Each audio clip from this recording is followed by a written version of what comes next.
বাড়িতে রেখে বুঝতে দিচ্ছে। পারছি, কিন্তু এটা এটা আমাদের পাচার বন্ধ হয়েছে, তাহলে রিজার্ভ বাড়ছে না কেন? না, রিজার্ভ পাচ্ছে না কারণ পাচার বন্ধ হয়েছে। এখন রিজার্ভ আগে যেটা পাচার হতো, হুম, মানে যেটা এডিশনাল, সেই এডিশনাল টাকাটা আগে আলাদা এসে হতো। আগেও যে খুব বেশি যোগ হতো তা না। হুম, অতএব তখন থেকে কিন্তু রিজার্ভ আর বাড়েই নাই, রিজার্ভটা হুম, মেইনলি বেড়েছে আমাদের দেশে রেমিটেন্স আর হুম, এক্সপোর্ট, এই দুটো যেটা আমরা দেখি এসে করি, যেটা কারেন্ট হুম, কারেন্ট অ্যাকাউন্ট ব্যালেন্স সেখানে বেড়েছে। আর ইনভেস্টমেন্ট যেটা balance of payment financial account, সেটা কিন্তু নেগেটিভ ছিল হুম, সব বেশিরভাগ। অতএব ইনভেস্টমেন্ট হয় নাই, এই টাকাটা যারা বাইরে থেকে অনেক, এবং এই টাকাটা তো ফাইন্যান্সিয়ালি সেটা আসে না মেইন স্ট্রিমে। এটা আপনার, এটাকে আমরা বলি যে সেকেন্ড টিয়ার ইকোনমি চলছে, ব্যবসা বাণিজ্য কিন্তু চলেছে ওকে, ভেতরে ভেতরে, ওদের ওদের ব্যবসা যেটা আমরা বলি কালো ব্ল্যাক ইকোনমি, হুম, হুম, ওখানে চলছে। এখন এই টাকাটা তো ব্ল্যাক ইকোনমিটা বন্ধ হয়েছে, এবং সেই টাকাটা তো আমরা ট্রেস করা ডিফিকাল্ট হচ্ছে কোথায় চলে গেছে টাকাটা। এই জন্য আপনি দেখবেন ব্যবসা বাণিজ্যের কিন্তু মন্থর গতি আসছে। হুম, শুধু ব্যাংকের টাকা দিয়ে তো, ঋণ দিয়ে তো ওই ব্যবসা বাণিজ্য চলতো না, চলতো হুম, বেশিরভাগ ওদের ব্ল্যাক ইকোনমি, ওই টাকাটা দিয়ে অনেক ব্যবসা বাণিজ্য চলবো না। অত এগুলো তো চলছে এখনো একই একই লিগেছে। একই। স্যার, এইটাই সবচেয়ে বেশি হতাশার। অনেকে আমাকে বলে যে, বা আমাদের বলে যে আমরা কি এই সরকারের প্রতি একেবারেই ক্রিটিক্যাল না, অনেকে আবার বলে আমরা অনেক বেশি ক্রিটিক্যাল। কিন্তু আমরা মাঝে মাঝে হতাশ লাগে যে আপনারা এতগুলি ভালো লোক একসাথে, তারপরে এই জিনিসগুলি চলতেছে, এইটা আপনাদের কাছে কেমন লাগে? মানে এটা আপনাদের কাছে একটা না পানিশমেন্ট পানিশমেন্ট লাগে কিনা? না না, এটা তো আমাদের অনেক অনেক অ্যাডভাইজারে তো চায় না। হ্যাঁ, ওয়াহিদুল মাহমুদ সাহেব এডুকেশন ছেড়েই দিলেন। হ্যাঁ, আমি মাঝে মাঝে বলি যে কি আর এগুলো, মানে অনেক সময় মনে হয় কি, এটা কাজ করে যদি কিছু কোপারেশন পান এবং ফলটা যদি পান, তো একটা মনে হয় আর একটু করি। হুম, তো মোটামুটি কিন্তু খারাপ না একেবারে যে ও, পজিটিভ না। যেমন আমি বলি, ইনফ্লেশন কমেছে, বাজারে মোটা হুম, চালের দাম বেড়েছে। এখন বড় বড় না, সরু চালে সরকারের চালের হ্যাঁ, বাজারে সস্তে, কিন্তু চালের দাম কমে। আমি ফুড অ্যাডভাইজারকে বললাম যে স্যার, একটা মিনিকেটের দাম বাড়ছে, মনে হচ্ছে বাজার ধ্বংস হয়ে গেছে। তো এইরকম নেগেটিভ যদি আপনি ভাইব দেন, তো এটা তো খারাপ লাগে। উনি বলে স্যার, আমি এখন আমার কাছে 9 লক্ষ টন রিজার্ভে আছে, হুম, আপনি টাকা দাও তো আমি নিয়ে আসছি। হুম, তারপরে একটা মিনিকেটটা মার্কেট প্রবলেম, কারণ মিনিকেটটা ওই হুম, 4-5 রকমের চাল কেটে হুম, কেটে তারপর হুম, মিনিকেট করে ফাইন রাইস, এটা বেড়েছে। সবগুলো তখন আর বাজারে আমি শুনে জানিতে বলি, ভাই বাজেট আপনি 1,000 টাকা নিয়ে যান, একটা দাম বাড়বে, একটা দাম কমছে, আপনার 1,000 টাকা উপরে টান পড়েছে কি? বলে না। তবে তো বলে এটা তো খারাপ কি, বলে তখন চুপ করে থাকি। না স্যার, খারাপ কি এইটার ক্ষেত্রে আমি, মানে বাজারে ফুলকপি, টমেটো, কাঁচামরিচ, আলু, পেঁয়াজের দাম কম, আমরা মানে আমিও বাসা থেকে আমাদের বাংলাদেশে যেসব আমার আত্মীয় স্বজন বন্ধু বান্ধব আছেন তারা খুব খুশি। কিন্তু আমি তো দেখতেছি উৎপাদন খরচ পাইতেছে না তারা। না আমি না, সেটা দেখতেছি যে আমি দেখতেছি যে কৃষকরা উৎপাদন খরচ পাইতেছে না। তারপর আবার আরেকটা খবর স্যার, এটা আপনার চোখে পড়ছে কিনা, যে অনেকে বলতেছে যে আপনি ইয়ার ব্যয় বেড়ে যেতে, কোল্ড স্টোরেজের ব্যয় বাইরে যাওয়াতে সবাই এটা এখন বাজারে দিয়ে দিচ্ছে, না তাদের না সংরক্ষণে ব্যয় বেড়ে যেতে। স্যার, আপনি এটা কিভাবে না না দেখেন? না, এটা আমি তো লক্ষ্য করেছি, এটা হুম, এশিয়ার কাজ এগ্রিকালচার মিনিস্ট্রি। আমি কালকেও বলেছি যে কোল্ড স্টোরেজ যেটা আলুটা হয়েছে, কিন্তু এখন যদি আলুটা যদি স্টোর করার জন্য যথেষ্ট সুযোগ না, আমার আগামীতে আলু করবে না, তখন আবার বিপদে পড়বো আমরা, হুম, তাই না? হুম, হুম, এখন বলছি স্টোরেজটা এত ভাড়া, ওখানে একটা বিরাট একটা গ্রুপ আছে। আমি বলছি ইমিডিয়েট ওরা দেখেন অত্যধিক ভাড়া কেন নেয়, এটা হিল লুক ইন্টু দ্যাট। এখন হচ্ছে এত নীতিগৃটি, ভেতরে আপনার ট্রেডাররা এত বেশি চালাক, মানে হয়তো হুম, বা আমাদের চেয়ে বেশি চালাক। আপনার এইগুলি নিয়ে আপনি, আমি একটা উদাহরণ দিই আপনাকে। এই যে সয়াবিনটা, হুম, হ্যাঁ, আপনারা কেন, সয়াবিন তো বাজারে যে ছিল, দেশে যে তা না, আমি বসে হ্যাঁ, হিসাবে হ্যাঁ, বলছি, সয়াবিন প্রচুর আছে, কি করেছে ওরা? আর ইম্পোর্ট তো আমি বহু অ্যালাউ করেছি, ট্যাক্স কমিয়ে দিয়েছি, ফিডার ভেসেল গুলোতে রাইখে দিতেছে সয়াবিনটা রেখে দিত, কাল। এবং they they use it as storage of soybean. ওই নিজের স্টোরে পয়সা লাগবে, হুম, রাখতে পারে না, ওখানে রেখে দিতে। তখন যখন আমি বললাম, তখন কোস্ট গার্ড গিয়ে ওদের রেড করেছে, তখন আসছে। অতএব এই সমস্ত বুদ্ধি, হয়তো এটা আমরা আগেরটা একটু বুঝতে পারিনি, ভাবছি যে চট্টগ্রাম পোর্টে জায়গা নেই, হুম, কন্টেনার হুম, গুলো আনতে হুম, আসতে হুম, পারবে না, দেখবে না ইচ্ছা করে ওখানে রেখে দিচ্ছে ওরা। অতএব এই যে তবে ঠিক যে উৎপাদন যে খরচ পাচ্ছে না, এটা আমাদের জন্য একটু চ্যালেঞ্জ। আমরা কৃষকদের যদি ঠিক না দেই, মানে ওদের রেয়ার ফেয়ার প্রাইস যদি না দেয় তোরা উৎপাদন করবে না, আবার ওরা কষ্ট থাকবে। রাইট স্যার, সেটা আমরা হবে। আপনি আসবেন, আমরা দর্শকদের একটা প্রশ্ন করেছিলাম যে বিদেশে পাচার হওয়া অর্থের কিছু অংশ চলতি বছরে ফিরিয়ে নিয়ে আসা সম্ভব আশা করছেন অর্থ উপদেষ্টা ডক্টর সালাউদ্দিন আহমেদ। প্রিয় দর্শক, তা সম্ভব হবে বলে মনে করেন কিনা? শতকরা 72% দর্শক মনে করছেন যে হ্যাঁ এটা সম্ভব হবে, আপনার উপর আস্থা রেখেছেন তারা। শতকরা 28% মনে করছেন এটা সম্ভব হবে না। 74,000 দর্শক ভোট দিয়েছেন স্যার, 74,000 অনলাইনে মাত্র একদিনে, এটা একটা বিরাট নাম্বার। এর মধ্যে 72% আপনার উপর আস্থা রেখেছেন যে আপনি ফিরিয়ে আনতে পারবেন। তবে স্যার একটা অন্য পরবর্তী প্রসঙ্গে বা পরবর্তী প্রশ্নে যাই, এটা ইন্টারেস্টে। বাজারে নগদ টাকা লেনদেন বৃদ্ধি পায় ঈদের বাজারে, নতুন নোটের চাহিদাও বাড়ে ঈদ উপহারের অংশ হিসাবে, কিন্তু বাংলাদেশ ব্যাংকের কাছে থাকা নোটে বঙ্গবন্ধু শেখ মুজিবের ছবি থাকায় এবার ব্যাংকে নতুন নোট দিচ্ছে না। মুজিব বর্জনের এই অবস্থান কি সরকারের অবস্থান, নাকি সরকারও এই বিষয়কে মবকে ভয় পাচ্ছে? এটা আমি বলি, হ্যাঁ, এটা ঠিক যে এইবার এটা একটা যেটা আমাদের ভুল হয়ে, আমাদের মানে সেন্ট্রাল ব্যাংক এটা করতে পারতো কি, প্রথম থেকে ওদের নিজেদের বিচার সব তো আমরা বলে দিতে পারবো না, তাই না? এই যে ডিজাইনটা চেঞ্জ করা, এতগুলো ছবি, আমার সময় কোনো ছবি দেয় নেই, ফর স্ট্র্যাটেজিক রিজন দেয় নেই। কারণ কে বলছে কারো ছবি দিলে তখন আমি নজরুলের ছবি দেবো না কেন, একদম রবীন্দ্রনাথ দেন, তা আমি বলছি কায়কোপথের ছবি, অসুবিধা দেখি। মানে আমার ছবি দরকার কি, তুমি হিস্টোরিক রিলিক্স গুলি দাও, কেউ চ্যালেঞ্জ করে, তখন কেউ চ্যালেঞ্জই করে না, মসজিদ মন্দির গুলি দেওয়া হয়েছে। আচ্ছা যা হোক, সে ছবিটা আসছে বঙ্গবন্ধুর ছবি, এখন এইগুলো শেষ হয়ে যাচ্ছে, ওরা ডিজাইনটা দিয়েছে অনেক পরে, এবং সেটা আমরা দ্রুত ইসে করেছি, এখন বলছে একটু সময় লাগবে। এটা নিয়ে কিন্তু প্রধান উপদেষ্টাও বেশ উষ্ণ প্রকার আমাকে সেদিন বলে এত দেরিতে আসছে কেন তোমার লোকজন, আমি বলি আমার লোকজন তো না, এটা বাংলাদেশ ব্যাংকের করে। তো আমরা ওরা 1-2 দিনের মধ্যে দিয়ে দিয়েছি, অথবা এটা সময় লাগছে, ওরা শুরু করছে এপ্রিল মাসে দিতে পারবে। কিন্তু এখন স্ট্যান্ডটা হলো, ওরা বলছে যে পুরনো টাকা কিছু আছে, পুরনো টাকা মানে নতুন টাকা পুরনো আদলে যেটা আছে ওদের 500-1000 টাকা, এটা করবো কিনা। প্রথম ওরা অ্যানাউন্স করেছিল, আমরা বললাম যে না, কারণ এই গভর্নমেন্ট আসছে, কেন তুমি ওরাই বলবে তখন তোমরা দিতে পারছো না টাকা, ওগুলো দিচ্ছে কেন, বেশিরভাগ কিন্তু অপোজ করবে এটা কেন ওই টাকা। আর লোকে যেটা ধারণা নতুন টাকা দিলে ভালো হয়, তা আমি বলছি যে না, একটু শর্টেজ হোক, দরকার লোকজন ক্রেডিট কার্ড ইউজ করবে, দরকার হলে তারা ব্যাংকের মাধ্যমে ট্রান্সফার করবে, এনকারে এত ক্যাশ ট্রানজাকশন দরকার কি এত, আর নিয়ে গিয়ে লোকজনকে উপহার দেবো 500 টাকার নোট। স্যার আপনাদের যেহেতু বুদ্ধি বেশি, আপনারা আমাদের শিক্ষক, আপনারা তো সব ক্ষেত্রে একটা সলিউশনের জায়গাতে একটা কথা বলতে পারবেন স্যার, কিন্তু মানে সবই বন্ধ করে দিলে কিছু আসে যায় না, কিন্তু ঈদের সময় নতুন টাকা এটা একটা ঐতিহ্য, একটা এটা তো আগে থেকে, এবং ঈদ তো হঠাৎ করে আসে না স্যার, মানে এ তো ঈদ নির্বাহী, ঈদ তো না না, সেটা আমি স্বীকার করবো খালেদ, যে এইটা যদি একটু আগে প্ল্যান করতো, ধরেন সেপ্টেম্বরে বা অগাস্ট সেপ্টেম্বর থেকে গভর্নর আসছে, তখন যদি চট করে প্ল্যান করতো, এতদিন আগে আমরা জানুয়ারির দিকে টাকাটা পেতাম, এটা দিতে হতো। আসছে তো আমার কাছে ডিজাইন আসছে মাত্র ধরেন ডিসেম্বরের কত তারিখে, এবং প্রধান উপদেষ্টার সাথে সাথে 1-2 দিনে ওদেরকে ডেকেছে ডিজাইন, উনি ইভেন ডেকে ডিজাইনারকে আমাকে ওদেরকে পাঠাও আমার সামনে, আমি দিয়ে দিই। তো এইবার এটা আনফরচুনেট, এইবার নতুন টাকা ডিজাইনে তাহলে ব্যক্তি থাকতেছে না স্যার, তেমন কোনো ব্যক্তি থাকবে না, জি ওকে। আওয়ামী লীগ সরকারের জনরোষের একটা অন্যতম প্রধান কারণ ছিল ভারতের সঙ্গে নানা চুক্তি। ডক্টর সালাউদ্দিন আহমেদ, এটা নিশ্চয়ই আপনি জানেন, বিশেষ করে বিদ্যুৎ আমদানির মতো বিষয়। অন্তর্বর্তী সরকারের শুরুতেই সরকারের ভেতর থেকে বাইরে থেকে এই যে জুলাই আন্দোলনে অনেকেই ভারতের সঙ্গে যে এইসব চুক্তিগুলি, বিশেষ করে এই চুক্তিগুলি বাতিলের পক্ষে কথা বলেছিলেন।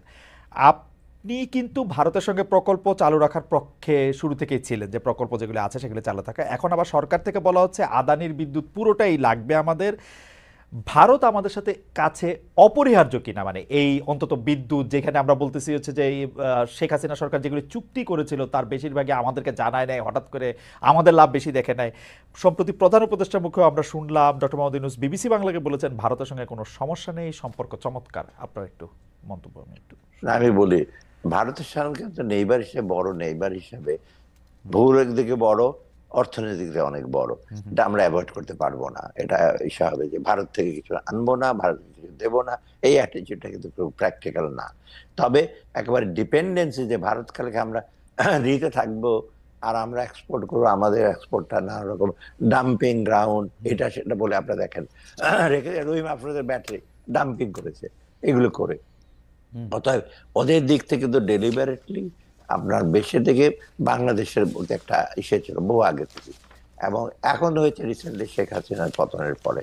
কিন্তু আমরা আদানি এবং রামপাল একটা চুক্তি, সেখানে ভারত কিন্তু কোম্পানি আছে জানেন, অতএব সেইগুলো নিয়ে আপনার রিভিউ করছে আমরা এনার্জি থেকে। কিন্তু চুক্তিগুলো এখন আনইকুয়াল হয়েছে, আপনি আশ্চর্য হয়ে যাবেন।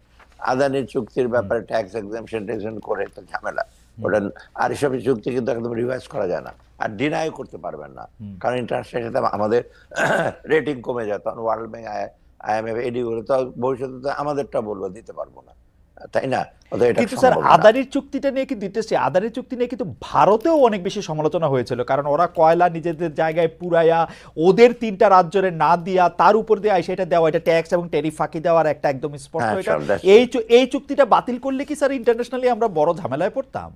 না, এটা রাজনৈতিক বিবেচনা করেছে তো আদানি, তো যে বেকিসে তখন ওরা বলবে যে দিচ্ছে না। এবং যে রামপালেরটা আমি বলি, রামপালের এমন আনইকুয়াল চুক্তি করেছে, ওরা ইকুইটি শেয়ার আছে প্রায় 49, আমাদের 51। এবং রিসেন্টলি এই যে বিলগুলো ওদেরও কিছু টাকা দেওয়া কথা, বিল পেমেন্ট ওরা না দিয়ে বাংলাদেশকে বলছে তোমরা দাও না কেন, এখান থেকে আর্গু করছে তোমরা তো 49% বিল পেমেন্টের, তোমরা তো টাকা, তোমরা তো ওনার, ওরা বলছে তোমরা আগে দাও, এবং না দিলে ওরা বলছে আমরা ইনভোক করবো গ্যারান্টি, তোমরা দিচ্ছ না এসে নানা নানা রকম প্যাচ এগুলো কিন্তু করে গেছে। আমি বলবো একেবারে একদম কমপ্লিটলি একেবারে রং ইসে আগের সরকার, এটা কিন্তু যে জানতো না তাও না, এবং যারা ছিল সব আমরারা তারা সব এগুলো করেছে, সবাই এটা পারত। কারণ রামপাল আদানি এই চুক্তিগুলি দেখলেই বোঝা যায় যে এটা তো আসলে সরল স্বাভাবিক দুই পক্ষের মধ্যে চুক্তি না, অনেকগুলি পক্ষের মধ্যে। এবং সেগুলো যদি এমন আইপিপি ইন্ডিয়ান পাওয়ার প্রজেক্ট এই যে নিয়ে যাচ্ছে, ক্যাপাসিটি চার্জ দিতে হবে, এটা আনইকুয়াল। রিসেন্টলি অবশ্য জ্বালানি মন্ত্রণালয় ক্যাপাসিটি চার্জটা রিভাইজ করেছে, বিদ্যুৎ উৎপাদন করে পাবে, না হলে চুপচাপ বসে থাকবে। তো অথবা কিন্তু এরা তো নিয়ে গেছে হাজার হাজার কোটি টাকা, বসে থাকলেও নিয়ে গেছে যে দিতে হবে। এই এই চুক্তিগুলো খুব, আমি বলি এই প্রসঙ্গে আমাদের এটা এত বড় একটা বার্ডেন হচ্ছে বিদ্যুৎ, এবার রোজার সময় বিদ্যুৎ যাচ্ছে না, কিন্তু এর জন্য কিন্তু আমার বিরাট একটা ভর্তুকি দিতে হচ্ছে। বিশেষ করে LNG আনছি, পেট্রোল আনছি, গ্যাসের স্বল্পতার কারণে এটা হয়েছে। এবং এই বাজেটে একটা বিশাল অঙ্ক কিন্তু যাবে আমার ভর্তুকি ফর জ্বালানি, সেখানে জ্বালানি মানে LNG আর আপনার বিদ্যুতের ডিজেল এবং পেট্রোল আনার জন্য বিরাট না, অঙ্কটা বলবো না, এটা বিশাল। অথচ এগ্রিকালচার সেক্টরে যে সাবসিডি দেবো সেই তুলনায় কিন্তু অনেক কম, সেটা আমাদের ভাইটাল, ওদের সারের কিসের জন্য আমি যেটা দেবো বা সেচের জন্য এটা অনেক কম, অতএব আমাদের বাধ্য হয়ে দিতে হচ্ছে এগুলো আনইকুয়াল ইসের জন্য। আচ্ছা, কিন্তু আপনি এটা চাইলেও এটা বন্ধ করতে পারতেন না, তাই না? আদানিরটা না না, এটা আদানি তো আমরা কিছুদিন পেমেন্ট করা হয়নি, আদানি তো একেবারে বন্ধ করে দিয়েছে। এটা ইফেক্ট হয়েছে আমাদের সাপ্লাই তো ডেফিসিট আছে, আদানির কোল পাওয়ার এটা আমরা পাইনি, তখন আদানিকে আমরা, ওদের বিরাট একটা ডিউ টাকা আছে, ওদের কারণে পার্সেন্ট আমরা দিচ্ছি, ওদের একটা পেমেন্ট শিডিউল নিচ্ছি, আমরা দিতে থাকবো, এবং এটা চট এখন পুরো বন্ধ করে দেওয়া যাবে না। আচ্ছা, এটা বন্ধ করে দেওয়া যাবে না। আচ্ছা, একটা ইন্টারেস্টিং জিনিস হচ্ছে যে প্রধান উপদেষ্টা প্রেস সচিব জনাব শফিকুল আলম সম্প্রতি বলেছেন এক ব্যক্তির ছেলের টিউশন ফির মাধ্যমে পাচার হয়েছে 400 কোটি টাকা। এইটা আসলে কিভাবে সম্ভব? মানে আমি নর্মালি বুঝি যে মানে 4 লাখ টাকা বিদেশে পাঠানো তো খুব মুশকিল, মানে আমার একবার দরকার হয়েছিল $4000 নিয়ে যেতে বাড়তি, সেইটা তো মানে অনেক কাঠখড় পোড়াইতে হয়েছিল আমার, এবং পারি নাই আমি। মানে মজার ব্যাপার হচ্ছে যে পারি নাই, পরের বছরের জন্য ওয়েট করতেছে যখন আমার কোটা আবার ওপেন হয় 10,000 টাকা। এইটা এনবিআর থেকে একটা সে করেছে, ইনভেস্টিগেট করে ওরা বের করেছে ব্যাংকে, আমি বিশদ বলবো না।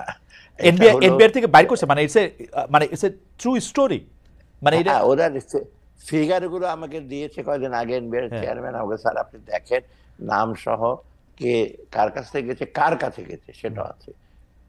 এটা এখন আমরা এসে করবো না, বিরাট সেটা করেছে কারণটা কিভাবে, আপনি যে ট্রু স্টোরি না, কারণ আমার ছেলে তখন আমি গভর্নমেন্টে পড়তো এই সাথে ইউএসএ তে, একবার আমি $3000 বইয়ের জন্য পাঠাবো, স্ট্যান্ডার্ড চার্টার রিফিউজ করবো, স্যার হবে না, তখন অ্যাজ এ গভর্নর আমাকে স্পেশাল পারমিশন নিতে হলো, নিয়ে তারপর পাঠানো, তাও $3000। কিন্তু এখন এখানে পাঠিয়েছে $1 লক্ষ, $10 লক্ষ, এগুলো কিন্তু ইউনিভার্সিটির জন্য যায় নাই, ইউনিভার্সিটির যেটা হয় কি, কিছু কিছু টিউশন ফির জন্য যায় টাকা ওকে। ডিরেক্ট ওইখানে, হ্যাঁ, হ্যাঁ, আর হ্যাঁ। কিছু কিছু তার লিভিং অ্যালাউন্স, বইয়ের অ্যালাউন্স, সেটা যে বেনিফিশিয়ারি ছাত্রের কাছে যায়, সেগুলো এখন $10 লক্ষ নিয়ে বসেছে, $10 লক্ষ বই হয়তো, কিন্তু এরকম হ্যাঁ। একটা ভাব ও আসছে। আচ্ছা, আচ্ছা, অথবা আচ্ছা, সেটা আচ্ছা। সবটা, এবং এটা ওভার দ্য ইয়ার, এটা 1 বছর হয় না বেশ। এবং একটা সবচেয়ে বেশি ডেঞ্জারাস জিনিস হলো, এই জন্য কিন্তু স্টুডেন্টগুলো বাংলাদেশ ব্যাংকের ক্লিয়ারেন্স থাকে, বাংলাদেশ ফর্ম দিতে হয়, এবং ব্যাংকগুলো এটা কমপ্লাই করে। হুম। এইসব ব্যাংকের যারা নিয়েছে সবাই ব্যাংকের চেয়ারম্যান, ডিরেক্টর, এবং এটা ধার ধারে না যে বাংলাদেশ ব্যাংকের ক্লিয়ারেন্স লাগবে। আমার ব্যাপারে আমি বললাম, স্ট্যান্ডার্ড চার্টার্ড ব্যাংক তো কারো ওন না, ইন্টারন্যাশনাল ব্যাংক, হুম। ওরা তো they are obliged to the international standard, hmm. ওরা বলছে দেবো না। কিন্তু বাকি ব্যাংকগুলো দেখেন মালিকরা যারা নিয়েছে, আমি নাম বলবো না এখন, হুম। নাম হ্যাঁ। বলা ঠিক হবে না, ওদের ব্যাংক থেকে চেয়ারম্যান সাহেব বলেছে $10,000 না দিতে হবে, কিন্তু, 1 লক্ষ টাকা। ওই পারে কি মানে আটলান্টিকের ওই পারে কি এটা নিতে পারবে ওরা টাকাটা, মানে একটা ইউনিভার্সিটি, বা নাকি এটা ফেক বানায় নিয়ে না, তারপর নিবে, না কি করবে? ফেক বানায়, সে হয়তো অ্যাকাউন্ট করেছে, আর একটা হয়তো সেই ইউনিভার্সিটির আচ্ছা, নাম আচ্ছা, দিয়ে আচ্ছা, একটা আচ্ছা, ওখানে আচ্ছা। একটা অ্যাকাউন্ট করেছে।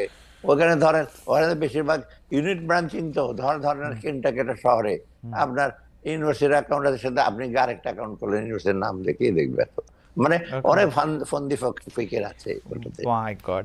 আচ্ছা, একটা জিনিস হচ্ছে যে আমরা একটু প্রশ্ন করতে চেয়েছিলাম যে আমরা দেখেছি যে স্পেশাল একটা প্লেন পাঠানোর কথা আমরা শুনেছি, যে ডক্টর মোহাম্মদ ইউনূস চীনে গিয়েছেন। আসলে আমরা একটু আপনার কাছে জানতে চাই যে ছোট করে যদি আপনি একটু বলেন চীন থেকে আমরা কি চাই আর কি পাচ্ছি, এটা যদি আমাদের একটু বলতেন যে চীন থেকে আসলে না এই মুহূর্তে আমাদের অর্থনৈতিক দিক দিয়ে, আর বাকিগুলি থাক। না, অর্থনীতি যেটা আমি বলি, চীনের যে কতগুলি বড় বড় প্রজেক্ট, ইতিমধ্যে চীন তো একটা one of the biggest financial, এবং হুম। প্রজেক্ট গুলো মোটামুটি তাড়াতাড়ি শেষ করতে। কিছু কিছু ছোটখাটো প্রজেক্ট আছে, ওদের কনসালটেন্ট এদের দেরিতে আসে, হুম। এগুলো আমরা ধর্তব্যের মধ্যে রাখছি না, সেগুলো আমরা ফলো আপ করি। অর্থাৎ চিফ স্ব ইচ্ছা আমাদের বড় বড় কতগুলি প্রজেক্টে ফাইন্যান্স করবে। যেমন হুম। কয়েকদিন আগে আমরা মংলা পোর্টে হুম। একটা ইসে করবে, যেটি একটা বিরাট অঙ্কের টাকা হুম। ওরা অফার করেছে, ওখানে কিন্তু ইন্ডিয়ান ডাটা করছে একটা, এবং আরেকটা হলো, থার্ড হলো বাংলাদেশি। কারণ ইন্ডিয়ানে কিন্তু গত 5 বছরে চায়নাকে দিতে হবে, পারবো না, এটা একটা ওরা মেসেজ দিয়েছে। কিন্তু আমরা রিসেন্টলি, আমি পারচেজ কমিটিতে বলতে দিয়ে দাও ওদেরকে, ওরা সব ফিজিবিলিটি করেছে, সবকিছু করেছে, সেরকম আরো বেশ কয়েকটা চুক্তি আছে, যেমন আপনার আপনার এই যে পোর্টের হুম। কিছু, মংলা তো বললাম, আরো কয়েকটা বলে হুম। বেশ বড় বড় বড় হচ্ছে। আর রিসেন্টলি আরো কয়েকটা চুক্তি হবে রোড ওয়াসার জন্য, এটার জন্য, হুম। সেটার জন্য, ওগুলো করবে ওরা।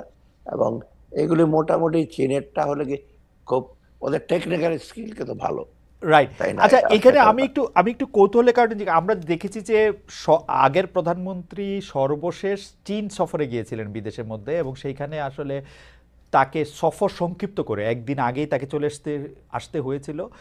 পররাষ্ট্রমন্ত্রী বলেছিলেন যে তার মেয়ের অসুখ, সেজন্য চলে এসেছেন, পরে আবার বলেছেন যে না, এমনি চলে এসেছেন। প্রধানমন্ত্রী বলছেন সাবেক যে তিনি এমনি চলে এসেছেন, কিন্তু আমরা এটাকে দেখি যে আসলে মানে কোল্ড ওয়ারের পরে কোনো একটা রাষ্ট্রে গিয়ে কেউ সফর সংক্ষিপ্ত করছে বড় একটা কারণ ছাড়া, সেটা হয় নাই। এই ব্যাপারটার মধ্যে আসলে চীনের সাথে কি বাংলাদেশে এক ধরনের দূরত্ব সৃষ্টি হয়েছিল সেই আমলে, সেটা কি এখন একটু কমেছে?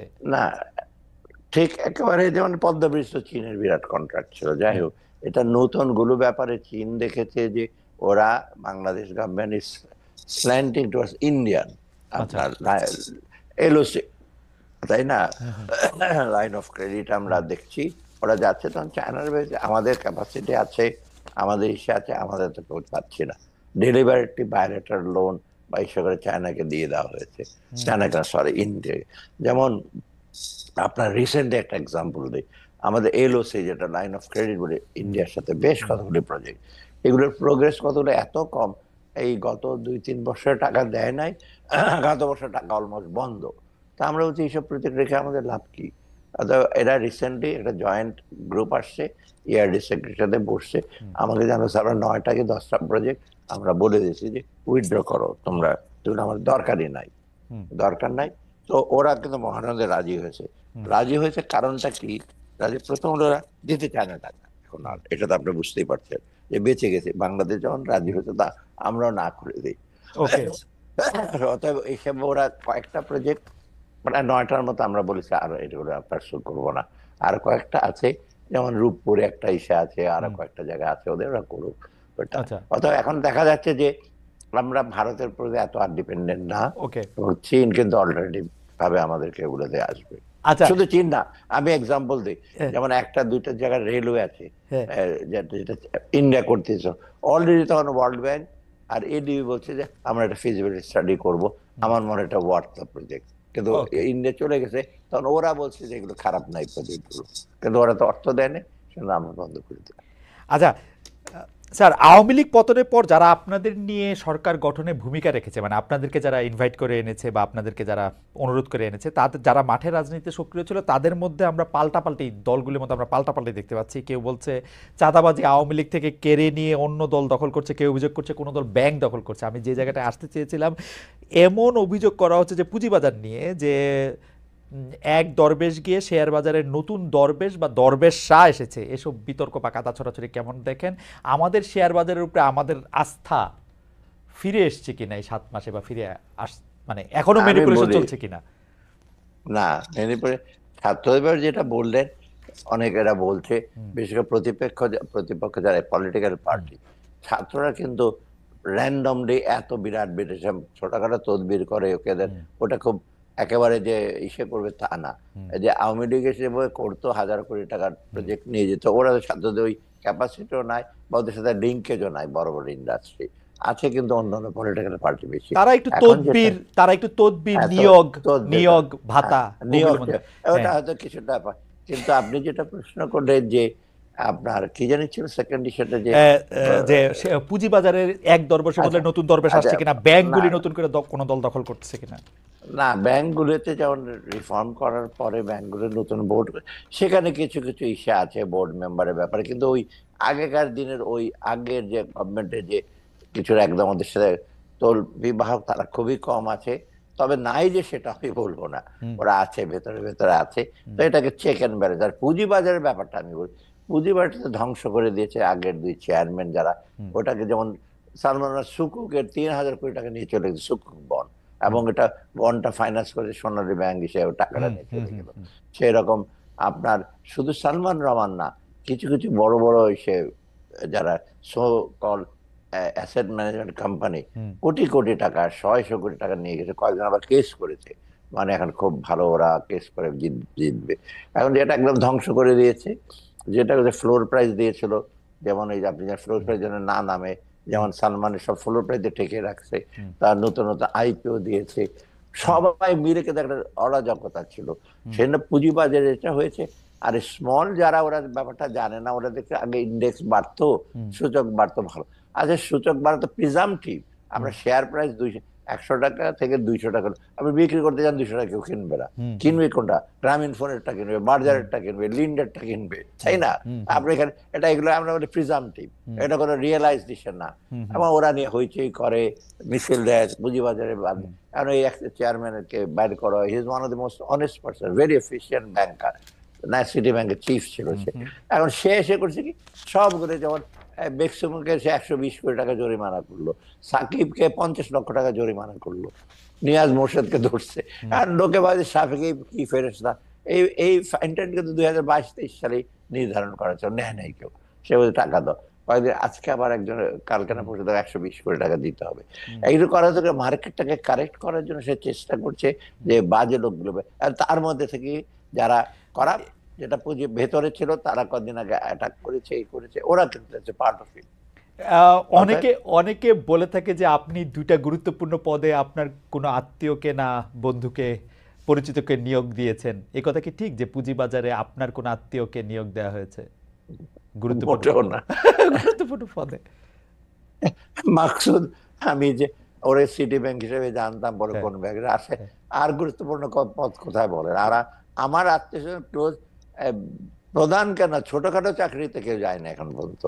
আমি তো খুব, আমার আত্মীয় স্বজন তো আমাদের না, ওই যে কোনো সেইটা অবশ্য আমরাও, যাই হোক,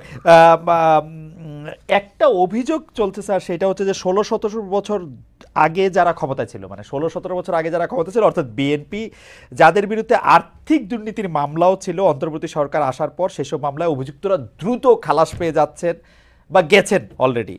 এই 15 বছর করা অনেক মামলা থেকেই তারা খালাস পেয়েছেন। এই খালাসগুলো আপনি আসলে কিভাবে দেখছেন? মানে কিছু তো পলিটিক্যালি হয়েছে, কিন্তু কিছু তো আসলে কিছু সাবস্টেন্সও আছে। তো তারা যে এত দ্রুত খালাস পাইতেছে, এটা কেমনে? মানে এটা সেটা আসলে প্রেক্ষিতটা চেঞ্জ হয়ে গেছে। তো এখন হচ্ছে কি, যারা যারা খালাস পাচ্ছে, বিশেষ করে পলিটিক্যাল গুলো তো খালাস পাচ্ছে বিকজ পলিটিক্যাল রিজনে করছে, এই যে চিফ জাস্টিস বা জাস্টিসরা দেখছেন।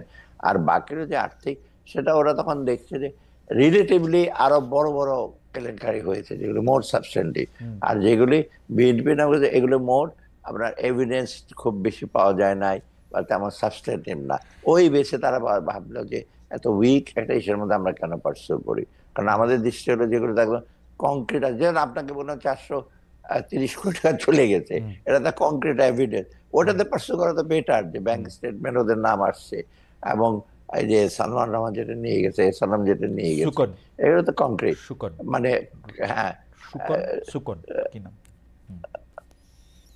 অতএব এইগুলো তো আপনার অহাতে এখন ওইটাতে কিছু কিছু ছাড়া পাচ্ছে। আরেকটা জিনিস দেখবেন, ইসেতে কিন্তু আমাদের জাস্টিস সাথে মানে জুডিশিয়াল কিন্তু আমাদের ইনফ্লুয়েন্স নাই। যেমন কয়েকদিন আগে সিকিউরিটি এক্সচেঞ্জ কমিশন একটা কেসে হেরেছে, সেটা হলো একটা বিরাট একটা এসে আর কি ম্যানিপুলেটর, বহু টাকা, সে দেশে নাই এখন, কয়শো কোটি টাকা নিয়ে হাইকোর্টে কেস করে, হাইকোর্টে বলতে না, যেটা সিকিউরিটি এক্সচেঞ্জ কমিশন এটা রং, তখন সিকিউরিটি এক্সচেঞ্জ কমিশন আবার অ্যাপিল করবে।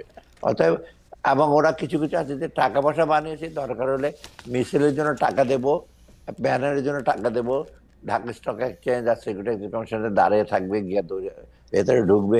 এগুলো কিন্তু আমরা উই নো দ্য ইনফরমেশন। এখন হচ্ছে কি, আমাদের গভর্নমেন্ট খুব, এই গভর্নমেন্ট কিন্তু খুব একটু সফট হিসে, আগে হলে তো ধরে নিয়ে আসতো, এজেন্সিকে বলতে ধরে নিয়ে চলে যাও, that we don't want to তা ডু। তো ধরতই। আচ্ছা স্যার, একটা একটা একটা একটা হাইপোথেটিক্যাল প্রশ্ন করি যে ডক্টর মোহাম্মদ ইউনূসকে আদালতের নির্দেশে বেশ কিছু টাকা ফেরত দিতে হয়েছিল, 100 কোটি, 500 কোটি বা হোয়াটএভার কোটি। এখন এই সরকার থাকলে কি এটা আর উনাকে ফেরত দিতে হইতো না? মানে উনি কি আর আদালতে এই টাকাটা দিতে হইতো না? তাহলে যদি না দিতে হইতো, তাইলে উনি যে এটা দিয়ে দিছেন, এটা কি উনি ফেরত পাবেন? মানে হিসাবটা কি? মানে এটা কি উনারে মানে অন্যায় করে দিতে বলছিল, নাকি এখন না যে উনি সব মামলা মানে ব্যাপারটা এরকম পরে যখন আমাদের ইতিহাস লেখা হবে তখন কেমন লেখা হবে যে উনাকে কোর্ট 200 কোটি টাকা দিতে বলছিল, উনি রাজি হয়ে 200 কোটি টাকা দিল, এরপর আবার উনি ক্ষমতা আসলো, এই মামলাগুলো আবার খালাস হয়ে গেল, মানে এরকম আরেকটা মামলা। হ্যাঁ, এটা এটা কিরকম? না, ইমপ্লিকেশনটা আমি ডিপে বলে দিতে চাই না। এটা হলো সেই সময় যে মামলাটা করেছিল, ওতে কিছু ম্যারিট হয়তো ছিল, বলেছিল, এখন উনি এটাতে ইসে করেন নাই, এখনো পার্সু করেন নাই। বাকিগুলো কিন্তু, এটা কিন্তু অনেকগুলো মামলা, এই যে ওয়ার্কার্স ফান্ড কম্পেনসেশন ওগুলো নিয়ে, বাকিগুলোতে কোনো ম্যারিট প্যানে যেটা এটা ইসে করেছে, এটা কিন্তু আগে মোটে, যেমন আমি বলি, ইউনূস সাহেব যখন গ্রামীণ ব্যাংক ছাড়লেন, কেসে হারলেন, এটা কামাল হোসেন সাহেবের মতো লোক গিয়ে ডিফেন্ড করলেন, এবং রেহমান সাহেব তখন চেয়ারম্যান ছিলেন, তখন তাকে এক্সটেনশন দিল। ওরা বলে যেটা, এটা রেশনাল ডিসিশন, বাংলাদেশ ব্যাংক থেকে কোনো অবজেকশন দেয় না।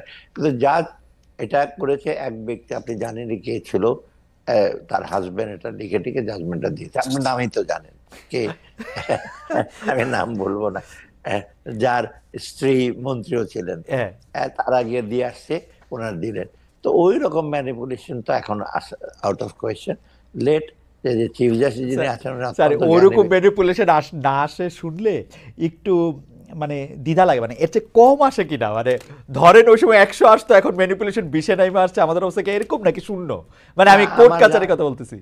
না না, কোর্ট কাছে আমার জানা যায় বলে, সিকিউরিটি এক্সচেঞ্জ কমিশন তো হারলো একটা কেসে, ও আচ্ছা এসে আচ্ছা আচ্ছা। কোটি কোটি টাকা নিয়ে গেলে, ইনকোয়ারি আছে, কোর্ট বলছে যে ইনকোয়ারিটা প্রপার হয় নাই। এখন আমি ওদেরকে বলছি, তোমরা প্রপার ইস্যু করে ইনকোয়ারি করো, ফাইন্ডিংসটা কি। কিছুদিন আগে বেক্সিমকে আমরা বোর্ড চেঞ্জ করেছি, সেটা তো প্রথমে স্টে করলো ওরা, ইন্ডিপেন্ডেন্ট 11 জন করে দিয়েছি, তো স্টে করলো, পরে আবার অ্যাপিলেট ডিভিশনে গিয়ে অ্যাপিলেট ডিভিশন না প্রপার, তোমরা বেক্সিমকে ওই নতুন বোর্ডে চলবে, পুরনোরা গিয়ে যারা সালমানের সঙ্গী, তারা একটা কেস করেছিল। আমরা তো ইসে করি নাই, ম্যানিপুলেট করিনি, প্রথম হচ্ছে স্টে হবে না। স্যার আমাদের একজন দর্শক মানে অনেক আগে যেহেতু প্রশ্ন করেছেন আমাদের অনেকে এই প্রশ্নটা করলেও উনার নামটা আমরা সামনে আনছি কারণ উনি অনেকবার এই প্রশ্ন করেছেন। ওনার নাম শাহাদাত রুবেল। উনি আপনার কাছে জানতে চেয়েছেন সরকারি চাকরিজীবীদের বেতন ভাতা বৃদ্ধির কোনো পরিকল্পনা আছে কিনা, বিশেষ করে নবম পে স্কেল বা মহার্ঘ ভাতা কোনো কিছু দিবেন কিনা, বিশেষ করে 11 থেকে 20 গ্রেডে কর্মচারীদের অবস্থা নাকি খুব খারাপ এবং তারা যে একটা দাবি করেছে এটা আপনিও জানেন, এটা আপনি কোনো কিছু এটা নিয়ে আপনি বলবেন কিনা? না, এটা প্রথমত পে স্কেলটা কিন্তু একটা ডেমোক্রেটিক গভর্নমেন্টের পে স্কেল আমরা টাচই করবো না। আচ্ছা বুঝতে পারছেন তো, আচ্ছা যেটা ডক্টর ফরাসউদ্দিন সাহেব করে গেছে, এগুলো কিন্তু আমরা করতে পারবো না। এবং এই জন্য আমরা কিন্তু এসে আছি যে বহু লোকের বৈষম্য হয়েছে, পে স্কেলে ঝামেলা হয়েছে, টাইম স্কেল বন্ধ করেছে, গ্রেডটা ঠিকভাবে করে নাই, সেগুলো আমরা টাচ করতে পারছি না। কারণ পে স্কেল কিন্তু বেতন না, ভাতা, dearness allowance, time scale, promotion নিচে ওগুলো সব রিলেটেড। এখন যেটা কিছু কিছু দাবি আসছে, বিশেষ করে ডিয়ারনেস অ্যালাউন্স, মহার্ঘ ভাতা, এটা সেটা, এটা আমরা দেখছি, খুব এটা ফাইন্যান্স মিনিস্টার আমরা এক্সামিন করছি। এখানে হলো কি, এগুলো বিশেষ করে এগুলো তো আমি জানি যে কোনরা সবচেয়ে, কারা সবচেয়ে বেশি এফেক্টেড, যারা একেবারে 10 থেকে 13, 1-2রা, ওরা এতটা না। তা আমরা এটা পর্যায়ে, কিন্তু এখানে কত জিনিস আছে যে আমরা যদি এটা করি, গভর্নমেন্টের ওই মহার্ঘ ভাতাটা, এখন এটা কিন্তু ইনফ্লেশন একটা টেন্ডেন্সি, চট করে কয়েক হাজার কোটি টাকা তাদের হাতে যাবে। হাতে যাওয়া মানে অনেক দূরের পুঞ্জীভূত টাকা তারা খরচ করবে, তাই না? এটা আমরা একটা কষ্টে দেখছি, টাইমিংটা সেটা। তবে এটা সক্রিয় বিবেচনা আছে, আমরা দেখবো কখন কি করা যায়। আরেকটা জিনিস এটা হলো, অনেক সময় কি অন্যরা তখন আসবে, অটোনমাস বডির, ওদেরও তো গ্রেড আছে, যেমন আপনার ওয়াটার ডেভেলপমেন্ট বোর্ড আছে, পাওয়ার ডেভেলপমেন্ট আছে, আপনার ওরা বলে যে আমরা তো এই গ্রেডে অনেক আটকে আছে, আমাদের কি। তো এটা কিন্তু বিরাট ইস্যু হবে, চাপ পড়বে।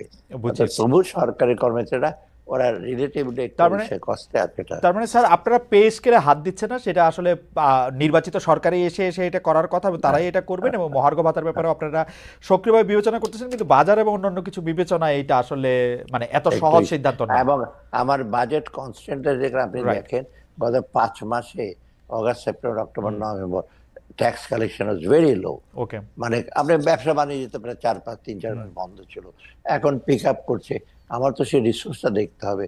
আমার যখন ডোনারদের কাছে যায় বাজেট সাপোর্টের জন্য, ওরা বলে তোমার তুমি ইসে বাড়াও, তোমার রেভিনিউ বাড়াও। আমি যে রেভিনিউ এখন জানুয়ারি থেকে শুরু করেছি, ফেব্রুয়ারি, মার্চ, অত এখানে ইসে আছে, কি জানি কনস্ট্রেন্ট আছে।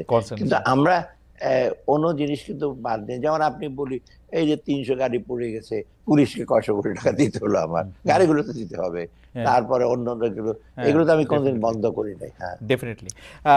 স্যার গতকাল এক অনুষ্ঠানে এনবিআর চেয়ারম্যান বলেছেন, আপনি জানেন কিনা জানেন না, রেমিটেন্স করমুক্ত নগদ প্রণোদনার সুযোগ নিয়ে এক ব্যবসায়ী 730 কোটি টাকা দেশে এনেছেন, কিন্তু তিনি ওই ব্যবসায়ীর নাম বলেননি, তবে জানিয়েছেন ব্যবস্থা নেওয়ার পর সাংবাদিকরা নাম জেনে যাবে। এই বিষয়ে আপনি কতটা জানেন? সত্যি সত্যি এটা আসলে সম্ভব? মানে এটা এনবিআর আরেকটা কেস দেখতে পাচ্ছি। হ্যাঁ, এনবিআর তো এটা নিয়ে আমার সাথে ডেফিনেটলি কথা বলেছে যে স্যার এটা ঘটেছে, সে একটা টাকা নিয়ে আসছে, এই টাকাটা নিয়ে এসে বলে স্যার এটা রেমিটেন্স কি করে হয়, কারণ হতে পারে সে ওই যে যারা অন্যান্য যারা আছে, আমাদের দিন মজুররা যারা আছে, তার কাছে টাকাটা কালেক্ট করে, যেটা এগ্রিগেটার বলি আমরা অনেক সময়, $100 মিলিয়ন, $50 মিলিয়ন নিয়ে তা নিয়ে আসে এখানে। তো অতএব সে হয়তো এটা করেছে, অথবা সে কিছু টাকা পাচার করেছে, এটাকে রেমিটেন্স বলে বৈধ করার জন্য নিয়ে আসছে। রেমিটেন্সের সুবিধা, আপনি তখন আর ধরবেন না, এই যে তুমি পাচার, সে পাচারের যে ইনভেস্টিগেশনের হাত থেকে বেঁচে যাবে। কিন্তু এখন প্রবলেম হবে এটা দেখাতে, এনবিআর দেখতে যে কোত্থেকে এলো, তার সোর্স কি ছিল। এখন দরকার তার ব্যাপারে এটা আসলে অর্থ পাচারের লিঙ্ক কিনা, বা করাপশন লিঙ্ক কিনা, বা অন্যখানে ম্যানিপুলেশন করেছে কিনা। অতএব এটা গুড, একটা ভালো কেস এক্সাম্পল খারাপ করছে NBR is on it. Sir আমাদের লাস্ট 2 কোশ্চেন। প্রথমটা হচ্ছে যে গত জানুয়ারি মাসে আপনি শতাধিক পণ্যে ভ্যাট আর সম্পূরক শুল্ক বৃদ্ধির অধ্যাদেশ যখন জারি করেন, তখন আপনি বলছিলেন যে এইটা অনেক সমালোচনা হইলো, আপনি বলছিলেন যে এটার কারণ কিছুদিন পরে জানানো হবে। এইটা কি, এই ভ্যাট বৃদ্ধির সিদ্ধান্তকে জনগণের কেউ কেউ বলছিলেন যে জনগণের পকেটও কাটা পড়তেছে, এটা নিয়ে কি স্যার আপনি আর কিছু বলবেন যে এটা আসলে সিদ্ধান্তটা ঠিক ছিল? এটা শোনেন, আমরা ভ্যাট এত কম, আর এটা মেইন কারণটা ছিল কি, ভ্যাট কোন জায়গায় 2.5%, কোনো জায়গায় 5%, কোনো জায়গায় 7%, পৃথিবীর কোনো দেশে ভ্যাট এত ক্যালিব্রেটেড হয় না, এবং এটা কিন্তু আমরা ইমপ্লিমেন্ট করতে অসুবিধা হচ্ছিল। তখন ইউনিফর্ম আমরা করতে চেয়েছিলাম যে 15 না যেতে পারি, 12, 13, 10 যাই সবগুলো একটু ইউনিফর্মে বাড়ায়। এটা একটা রেশনাল। সেকেন্ড হলো ভ্যাট কিন্তু অপেক্ষাকৃত আমাদের দেশে অনেক কম। ইন্ডিয়াতে ভ্যাট 17 থেকে 18% পর্যন্ত আছে। আর এটা হতে পারে আমরা যেটা করেছিলাম যে কতগুলি পণ্য বা পণ্যগুলো তো খুব উচ্চ ভ্যাট আছে, সিগারেট টিকেট ধরো অনেক ভ্যাট, আমরা কিছু কিছু করেছিলাম। এইটাতে আমি ভেবেছি এবং 12,000 কোটি টাকা ওঠার কথা। রিয়েক্ট যেভাবে করেছে মনে হচ্ছে যে পৃথিবী ধ্বংস হয়ে যাচ্ছে একেবারে। কয়েকটা যে ওষুধের ব্যাপারে আমি বলছি সাথে সাথে কমিয়ে দিয়েছি। আপনি দেখেন, আমি বলছি রুটি বিস্কুট, এবং ছিল যে 200 টাকার কেজির উপর রুটি বা বিস্কিট। আপনি কি ইউসুফ ব্যাগের রুটি বিস্কিট কেনে তো 60-70 টাকা, ওটা কোথায় এফেক্ট করছে? আপনি কিনে সাসলির বিস্কিট কিনবে, ওখানে ট্যাক্স দিতে অসুবিধা নাকি? দামি বিস্কুট খাবেন, ট্যাক্স দেবেন না, এটা আবার কি? আর ফলের রস, ফলের বাইরে থেকে আসবে, এটা ট্যাক্স দেবেন না। এই যে আবার চশমার উপরে 150 টাকা চশমা পাওয়া যায়, ওখানে 15% দিয়ে ওটার দাম হবে 125 টাকা, 150 টাকা। এই না, চশমার দাম বেড়ে গেল। পৃথিবীর কোন দেশে দেখছেন চশমা 150-200 টাকা পাওয়া যায়? মানে অর্ডিনারি চশমা। আমি অদ্ভুত ব্যাপার লোকে। তারপর রেস্টুরেন্টে বলছে, আমি বলছি 3 স্টারের উপরে, ওরে ভাতের দোকানে ট্যাক্স দিয়েছেন উনি। কোথায় ভাতের দোকান কি 3 স্টার? কক্সবাজারে লক্ষ লক্ষ লোক যায়, ট্যাক্স নেয় না, এবং বেশিরভাগ জায়গায় তো এই যে আমি গত কয়েক মাসে ট্যাক্স 16 লক্ষ লোক তখন আমাকে দিচ্ছে, বললো যে লোকজন আসছে, ট্যাক্স দেবে না। মানে রেস্টুরেন্ট ওরাও ট্যাক্স দেয় না, হোটেল বলে বাদ দেন, ট্যাক্স দেওয়া লাগবে না। এইগুলি ফাঁকিবাজি করে তো এত অভ্যাসটা হয়ে গেছে ট্যাক্স না দেওয়া বাকি। ওদের ট্যাক্স দেন, আবার ওরা সেবা দেন। না স্যার, এটা তো আর একদিনে হয় না। এটা আমরা দেখছি যে আমরা যারা ট্যাক্স দেই তারাই বারবার ট্যাক্সড হই। আবার আবার গত 15 বছর, 20 বছর, 25 বছরের অভিজ্ঞতা আমরা দেখছি যে যারা ট্যাক্স দেয় না তারা ব্যাংকে থেকে টাকা নিয়েও টাকা ফেরত দেয় না, তারা লোডশেডিং, এইগুলি নানা ধরনের কারণ থাকে। নাহলে আপনি স্যার আপনার ইনকাম ট্যাক্সের নেটেও আসলে কতজন ইনকাম ট্যাক্স দেয় সেটাও তো একটা খুবই হতাশ, এটা মানুষ এরকম বলে।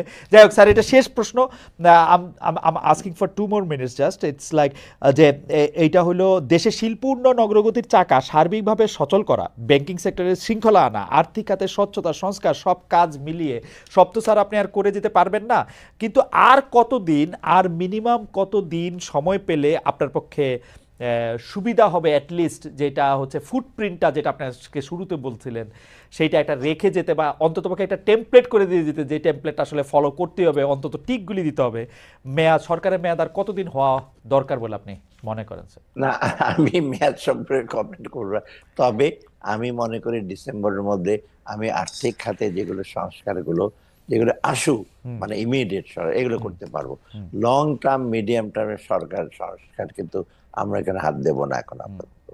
শর্ট টার্ম এনবিআরটা করা, ব্যাংক রেজুলেশন, যেটা ওই যে একটা হবে, ব্যাংকের খারাপ লোনগুলো কি করব, এটা তো সারাদিন ব্যালেন্স শিটে রাখতে পারবে না সারা জীবন।